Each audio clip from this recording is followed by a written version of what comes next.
नमस्कार मंडळी, जय महाराष्ट्र. स्वागत आहे तुमचं आपल्या लोकप्रिय यूट्यूब चॅनलवरती, योजना करोड लोकप्रिय यूट्यूब चॅनलवरती.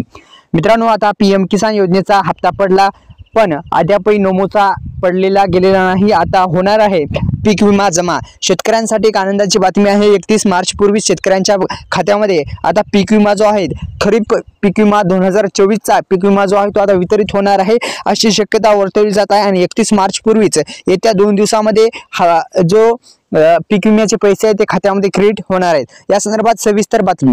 महाराष्ट्र राज्यातील शेतकऱ्यांना आनंदाची बातमी आहे. राज्य सरकारने नैसर्गिक आपत्ती बाधित झालेल्या शेतकऱ्यांसाठी कृषी मंत्री माणिकराव कोकाटे यांनी विधानसभेत घोषणा केली आहे की शेतकऱ्यांना पीक विम्याची रक्कम जी आहे ती 31 मार्च 2025 पर्यंत वितरित केली जाणार आहे. येत्या 2 दिवसात ही जो पीक विमा आहे तो वितरित केला जाऊ शकतो आणि शेतकरी बांधवांना एक आनंदाची बातमी आहे.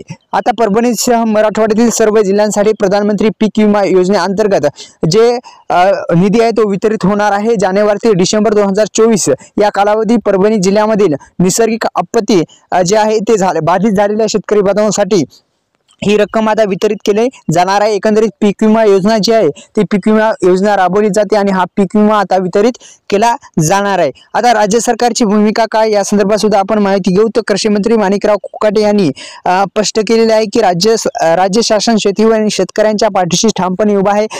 नैसर्गिक आपत्ती, अवकाळी पाऊस आणि पूर परिस्थितीमुळे शेतकऱ्यांना झालेल्या नुकसानीची भरपाई ही तातडीने देण्यासाठी आवश्यक निधीची तरतूद करण्यात आलेली आहे. आता परभणी जिल्ह्यासह मराठवाड्यातील शेतकऱ्यांना नैसर्गिक आपत्तीमुळे नुकसान भरपाई मिळावी यासाठी जे आहे अनेक प्रयत्न चालले होते ना अखेर यश आलं आणि आता 31 मार्च पूर्वीच शेतकऱ्यांच्या बँक खात्यामध्ये आता पीक विमा वितरित होणार आहे. तर धन्यवाद मित्रांनो. जय शिवराय.